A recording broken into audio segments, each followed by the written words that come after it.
नमस्कार दोस्तों, स्वागत है आपका हमारे इस पढ़ाई हाउस चैनल पे। जैसा कि हमने अपने पुराने वीडियो में आप लोग को काव्य सौंदर्य के तत्व के अंतर्गत खंड का यानी रस को पढ़ाया, तो फ्रेंड्स अगर आप में से जो लोग भी खंड का को नहीं देखे हैं यानी रस को नहीं पढ़े हैं, आप हमारे यूट्यूब चैनल के नाम पर जाकर सर्च मारिए और वहाँ से हमारे चैनल को लाइक और शेयर और सब्सक्राइब कीजिए, जिससे कि हमारे रस एवं अन्य पुराने वीडियो को आप देख सकें। तो फ्रेंड्स अब मैं आज खंड खा यानी अलंकार को लेके चल रहा हूँ और आपको इसके बारे में बताऊंगा फ्रेंड्स। तो देखिए, मैं शुरू करता हूँ इसकी परिभाषा से। तो देखिए, आप यहाँ पे काव्य की शोभा बढ़ाने वाले तत्वों को अलंकार कहते हैं। हाँ मित्रों, जैसा कि हमने फिगर ऑफ स्पीच यानी इंग्लिश में जब हम लोगों ने पहला लेक्चर दिया था आपको, तो बताया था फिगर ऑफ स्पीच क्या होता है, तो उसी प्रकार से हिंदी में अलंकार वह होता है जो काव्य की शोभा बढ़ाता है। ओके फ्रेंड्स, अब बारी आती है कि अलंकार के प्रकार यानी अलंकार कितने प्रकार के होते हैं दोस्तों। तो देखिए, अलंकार दो प्रकार के होते हैं, एक शब्द अलंकार, दूसरा अर्थ अलंकार। ओके फ्रेंड्स, सब अलंकार कितने प्रकार के होते हैं? अलंकार दो प्रकार के होते हैं, दैट्स नेम इज शब्द अलंकार एंड अर्थ अलंकार।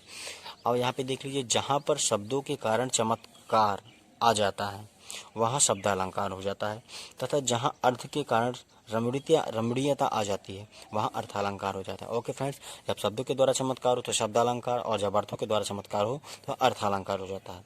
ओके फ्रेंड्स, अब मैं आ रहा हूँ शब्द अलंकार के प्रकार। तो देखिए फ्रेंड्स, जो शब्द अलंकार होता है वो शब्द अलंकार तीन प्रकार के होते हैं, अनुप्रास अलंकार, यमक अलंकार, श्लेष अलंकार। ओके फ्रेंड्स, ये तीन प्रकार के होते हैं। कौन? शब्द अलंकार। देखिए, सबसे पहला अनुप्रास, फिर दूसरा यमक, फिर तीसरा श्लेष अलंकार। अब मैं लेके चल रहा हूँ किसे? सबसे पहले अनुप्रास अलंकार को। ओके फ्रेंड्स, ये अनुप्रास अलंकार और यमक अलंकार, श्लेष अलंकार किसके टाइप्स हैं? ये सब शब्द अलंकार के टाइप्स हैं। और शब्द अलंकार किसका टाइप्स है? शब्द अलंकार एक अलंकार का प्रकार है। तो अब देखिए फ्रेंड्स, मैं अनुप्रास अलंकार की परिभाषा आप लोग को बताने जा रहा हूँ।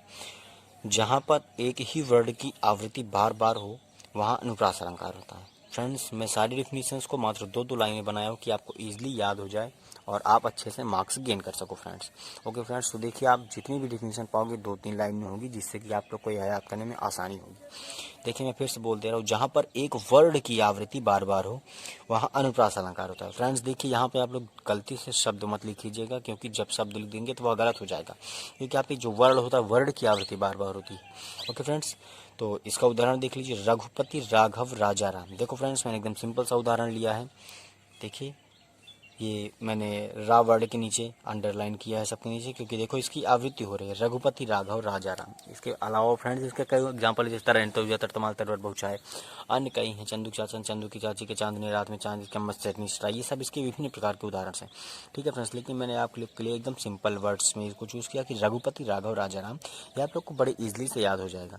ओके फ्रेंड्स, अब इसके बाद जो है हमारा नंबर पॉइंट 2 है, वो है यमक अलंकार। तो यमक अलंकार के बारे में आप लोग देखिए फ्रेंड्स, ये यमक अलंकार होता क्या है? जहाँ पर एक शब्द समूह की आवृत्ति हो लेकिन उसके अर्थ भिन्न भिन्न हो वहाँ यमक अलंकार होता है। फिर से फ्रेंड्स देख लीजिए आप लोग, जहाँ पर एक शब्द समूह, वो शब्द का समूह हो और उसकी आवृत्ति हो, जहाँ पर एक शब्द समूह की आवृत्ति हो लेकिन उसके अर्थ अलग अलग हो यानी भिन्न भिन्न हो। ओके फ्रेंड्स, जैसे कि कोई शब्द आ रहे हैं वो शब्द समूह के रूप में है लेकिन उन दोनों शब्दों के अर्थ में परिवर्तन है, तो वहाँ पे फ्रेंड्स यमक अलंकार हो जाता है। जैसे कि देख लीजिए, आपको हम एग्जांपल बताते हैं, ऊधो जोग जोग हम नाही। फ्रेंड्स, होप कि आप लोग को याद हो गया, क्लास आई थिंक ये क्लास 11th का एग्जाम्पल है। तो ऊधो जोग जोग हम नाही। अब देखो फ्रेंड्स, यहाँ पे जोग जोग लिखा है, ठीक है ना, लेकिन यहाँ पे एक जोग का मतलब योग्य हो गया, ठीक है, और एक योग का मतलब दूसरा है, ठीक है ना। उद्धव जोग जोग हम नाही, हम योग के योग्य नहीं हैं, ठीक है ना। ये गोपियाँ कह रही हैं उद्धव से कि हे उद्धव, मैं योग के योग्य नहीं हूँ। तो फ्रेंड्स यहाँ पे दो वर्ड से सेम है लेकिन इसके अर्थ अलग अलग हैं। इसी प्रकार से अगर आप लोग को याद होगा तो ये बहुत ही फेमस एग्जाम्पल है कि कनक कनक ते सौगनी मात कथा अध्याय, या पावे बौराजग या खाए बौरा। ठीक है फ्रेंड्स, तो वहाँ कनक कनक का क्या मतलब है? वहाँ एक कनक का मतलब सोना होता है और एक कनक का मतलब तो धतूरा होता है। ओके फ्रेंड्स, तो इसी तरह एक और एग्जांपल है, जैसे कहते हैं ना, एक बेर खाती है एक बेर खाती है, ठीक है ना। तो एक बार खाती है और एक बेर ही खाती है। यहाँ पे बेर मतलब वो जो फल वाला बेर हो गया वो हो गया, और एक बेर मतलब एक बेर का वहाँ पे समय बताया गया था। ओके फ्रेंड्स, अब इसके बाद इसका नंबर सा आता है जो है श्लेष अलंकार, इसका तीसरा पार्ट। तो इसकी डिफिनेशन आप लोग देख लीजिए फ्रेंड्स। जहाँ पर एक ही शब्द हो लेकिन उसके अनेक अर्थ हों वहाँ श्लेष अलंकार होता है। ओके फ्रेंड्स, फिर से देख लीजिए। जहाँ पर एक ही शब्द हो लेकिन उसके अनेक अर्थ हो वहाँ श्लेष अलंकार होता है। फ्रेंड्स, इसका एग्जाम्पल आप लोग देख लीजिए। रहीमन पानी राखिए, बिन पानी सब सून, पानी गए न उबरे, मोती मानुष सून। ओके फ्रेंड्स, नाम रिपीट इट। रहीमन पानी राखिए, बिन पानी सब सून, पानी गए न उबरे, मोती मानुष सून। ओके फ्रेंड्स, अभी हमारा शब्द अलंकार खत्म होता है। इसके 3 टाइप्स थे जो हमने बताया, जो थे अनुप्रास अलंकार, यमक अलंकार और श्लेष अलंकार। इसके बाद आता है फ्रेंड्स अर्थालंकार और उसके प्रकार। अर्थालंकार जैसा कि हमने बताया था, जहाँ पे अर्थों के द्वारा चमत्कार होता है वहाँ अर्थालंकार हो जाता है। तो अब मैं इसके टाइप्स आप लोग को बताने जा रहा हूँ फ्रेंड्स। इसका नंबर का देख लीजिए, उपमा अलंकार। अब देखिए फ्रेंड्स, उपमा अलंकार होता क्या है। समान धर्म के आधार पर जब एक वस्तु की दूसरे वस्तु से तुलना की जाती है तो वहाँ उपमा अलंकार होता है। फ्रेंड्स, इसको फिगर ऑफ स्पीच में सिम्बली कहते हैं। तो देख लीजिए आप फिर से इसको एक बार। समान धर्म के आधार पर जब एक वस्तु की दूसरे वस्तु से तुलना की जाती है तो वहाँ पर उपमा अलंकार हो जाता है। ओके फ्रेंड्स, अब देखिए यहाँ पे पहले आप लोग नीचे देख लीजिए। इसमें वाचक शब्द क्या होते हैं, सा सी सम समान। ये शब्द अगर इसकी एग्जांपल है तो ये शब्द इसमें मिलेंगे। ओके फ्रेंड्स, सा सी सम समान इस टाइप के शब्द इसके वाचक शब्द होते हैं जो इसमें मिलेंगे। तो फ्रेंड्स, इसके बाद आप लोग देख लीजिए इसका उदाहरण। खग कुल कुल सा बोल रहा, किसलय का अंचल डोल रहा। ओके फ्रेंड्स, खग कुल कुल कुल सा बोल रहा, किसलय का अंचल डोल रहा।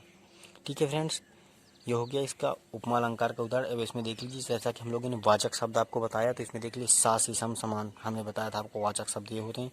इसमें देख लीजिए फ्रेंड्स, ये सा आपके सामने है, ये भी इसकी एक पहचान है कि ये उपमा अलंकार है। ओके फ्रेंड्स, इसमें वाचक शब्द सा सी सम समान आता है। अब इसके बाद फ्रेंड्स इसका खा खंड है अर्थालंकार का, रूपक अलंकार। ओके फ्रेंड्स, अब आप लोग देखिए रूपक अलंकार क्या होता है। जहाँ पर उपमेय में उपमान का भेद रहित आरोप हो वहाँ पर रूपक अलंकार होता है। ओके फ्रेंड्स, जहाँ पर उपमेय में उपमान का भेद रहित आरोप हो वहाँ पर रूपक अलंकार होता है। अब इसका उदाहरण आप देख लीजिए फ्रेंड्स। चरण कमल बंदौ हरिराई। अब इसका मीन्स आप लोग समझे, चलिए हम बताते हैं फ्रेंड्स। चरण कमल बंदौ हरिराई, कमल के समान चरण की मैं बार बार वंदना करता हूँ। ठीक है फ्रेंड्स, भक्त बोल रहे हैं कि चरण कमल बंदौ हरिराई, हे प्रभु मैं आपके कमल रूपी चरण की बार बार वंदना करता हूँ। ओके फ्रेंड्स, तो यहाँ पे उपमेय को ही उपमान मान लिया गया है, इसलिए ये रूपक अलंकार हो गया। अब इसके बाद इसका गा आता है फ्रेंड्स अनन्वय अलंकार। तो देखिए फ्रेंड्स, जहाँ उपमान के अभाव में उपमेय को ही उपमान मान लिया जाए वहाँ अनन्वय अलंकार हो जाता है। फिर से सुन लीजिए फ्रेंड्स, जहाँ उपमान के अभाव में उपमेय को ही उपमान मान लिया जाए वहाँ अनन्वय अलंकार होता है। उदाहरण इसका देख लीजिए फ्रेंड्स। राम से राम सिया सी सिया, सिर मोर बिरंच विचारी समारे। ओके फ्रेंड्स, मैं फिर से बोल दे रहा हूँ एक बार। राम से राम सिया सी सिया, सिर मोर बिरंच विचारी समारे। ओके फ्रेंड्स, अब इसका घा नंबर आता है जो संदेह अलंकार है। तो इसकी परिभाषा आप लोग देख लीजिए। जहाँ पर किसी दो वस्तु में उनके होने या ना होने का निश्चित ना हो वहाँ संदेह अलंकार होता है। ओके फ्रेंड्स, जैसे हम कोई चीज़ को देखें यहाँ पे ये है कि ये नहीं है, जब हमारे यहाँ पे ये हमको निश्चित ना हो पाए, हमें संदेह हो, तो वही संदेह अलंकार होता है। फिर से सुन लीजिए फ्रेंड्स, जहाँ पर किसी दो वस्तु में उनके होने या ना होने का निश्चय ना हो पाए वहाँ संदेह अलंकार होता है। ओके फ्रेंड्स, अब इसका उदाहरण आप लोग देख लीजिए। नारी बीच सारी है कि सारी बीच नारी है, कि सारी ही की नारी है कि नारी ही की सारी है। ओके फ्रेंड्स, अब यहाँ पे नारी और सारी के बीच में संदेह है, तो इसीलिए इसको संदेह अलंकार का इसको उदाहरण माना गया है। ओके फ्रेंड्स, इसके बाद आता है उत्प्रेक्षा अलंकार। ठीक है फ्रेंड्स, जहाँ पर उपमेय में उपमान की संभावना की जाए वहाँ पर उत्प्रेक्षा अलंकार होता है। ओके फ्रेंड्स, फिर से देख लीजिए। जहाँ पर उपमेय में उपमान की संभावना की जाए वहाँ उत्प्रेक्षा अलंकार होता है। इसके फ्रेंड्स वाचक शब्द इसके लिए हो जाएगा जन जन हूँ, मन मन हूँ, इसके ये वाचक शब्द हो जाएंगे। ठीक है फ्रेंड्स, तो मैं इसका एग्जाम्पल अभी आपको बताने जा रहा हूँ। तो फ्रेंड्स, उत्प्रेक्षालंकार का उदाहरण आप लोग देख लीजिए क्या है। जैसा कि हमने बताया कि इसके वाचक शब्द होते हैं जन जन हूँ, मन मन हूँ। तो इसका एग्जाम्पल देख लीजिए आप लोग फ्रेंड्स। सर मूसर नाचन लगे, लखी हलधर के स्वांग, हंसी हंसी गोपी फिर हंसे, मनहु पिए सी भांग। अब फ्रेंड्स, आप लोग बहुत कंफ्यूज हो गए होंगी, क्योंकि यही उदाहरण हमने रस में हास्य रस का उदाहरण दिया था। तो फ्रेंड्स, यहाँ पे आप लोग बिल्कुल कंफ्यूज मत होइए, क्योंकि यह एग्जाम्पल आप दोनों में लिख सकते हैं। क्योंकि यहाँ पे आप देखेंगे तो आपको यहाँ वाचक शब्द मनहु मिल रहा है, जन जनहु, मन मनहु, जैसा कि हमने इसमें आपको वाचक शब्द बताया था। तो फ्रेंड्स, यह इसका भी उदाहरण हो सकता है उत्प्रेक्षा अलंकार का, और यह हास्य रस का भी उदाहरण हो सकता है। ओके फ्रेंड्स, तो आज यह अलंकार भी खत्म होता है। तो जैसा कि हमने काव्य सौंदर्य के तत्व के अंतर्गत खंड का रस एवं खंड का अलंकार को समाप्त कर दिया है। तो फ्रेंड्स, अगर आप में से किसी ने भी हमारे चैनल को सब्सक्राइब नहीं किया है तो हमारे लिंक पे जाके सब्सक्राइब करें चैनल को, जिससे कि हमारे पुराने वीडियो आप तक पहुंचे। जैसा कि हमने फिगर ऑफ स्पीच भी हमारे अपने लिंक पे डाउनलोड किया है, तो आप लोग उसको भी देख सकते हैं फ्रेंड्स। तो हमारे इसी वीडियोज़ को लाइक करने के लिए कि आप लोग हमारे वीडियोज़ को देखिए, और जहाँ भी आप लोग को प्रॉब्लम आती है लाइक शेयर एंड कमेंट जरूर कीजिए फ्रेंड्स। ओके फ्रेंड्स, जय हिंद।